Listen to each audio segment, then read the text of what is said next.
तो मैंने अपने व्यक्तिगत अनुभवों से जो देखा और बचपन से लेके अभी तक में, क्योंकि पावर एक बहुत बड़ी चीज़ है।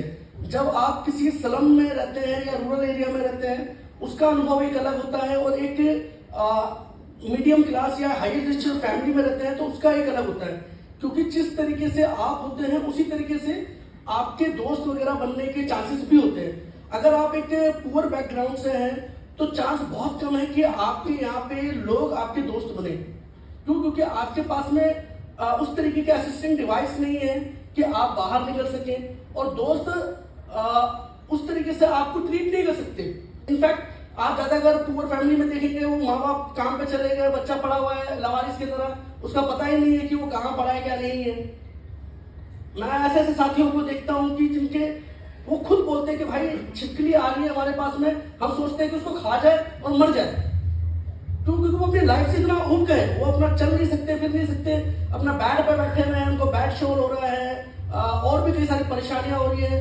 हर बार हम ये बोलते हैं कि सोसाइटी में जो है सोसाइटी को आगे आके हम अरे साथियों के लिए सिक्योरिटी और ऐसा इन्वायरमेंट बनाना चाहिए कि हर विकलांग अपने को उसमें सुरक्षित समझ सके और निकल सके बाहर। लेकिन ये होता नहीं, और जब तक आप अपनी विकलांगता पे रोते रहोगे कुछ नहीं होने वाला, आपको निकलना खुद ही पड़ेगा। और जब आप निकलोगे तभी कुछ कर पाओगे।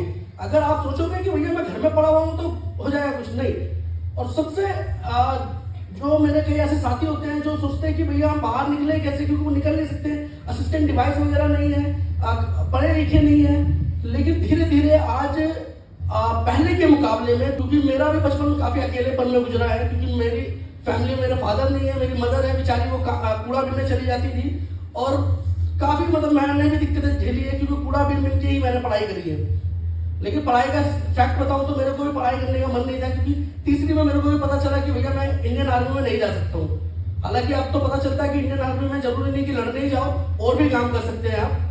लेकिन पहले इतनी नॉलेज भी नहीं थी और स्कूलों में एडमिशन भी नहीं होते थे। मेरा तो खैर शुरू से झगड़ा बहुत होता है, क्योंकि मुझे बर्दाश्त नहीं है कि कोई उल्टा बोले, चाहे वो टीचर हो या कोई भी हो। मैं तो टीचर वगैरह का सर फाड़ देता था, क्योंकि मेरे से बर्दाश्त नहीं होता कि कोई मेरे को उल्टा बोल दे, क्योंकि मैं किसी का खाता नहीं तो सुनूंगा भी नहीं। ये सरकारी स्कूलों के ज्ञान के पीछे नहीं बैठे हुए, क्योंकि सरकारी स्कूल के ज्ञान से आप नौकर बन सकते हो, मालिक नहीं बन सकते, और वो भी नहीं बन सकते देखा है तो नौकर बनने के लिए। तो मुझे लगता है, और मेरा मानना है कि अगर आपको कुछ करना है तो चाहे वो कोई भी विकलांग व्यक्ति हो चाहे नॉर्मल व्यक्ति हो, आना ही पड़ेगा और लड़ना पड़ेगा।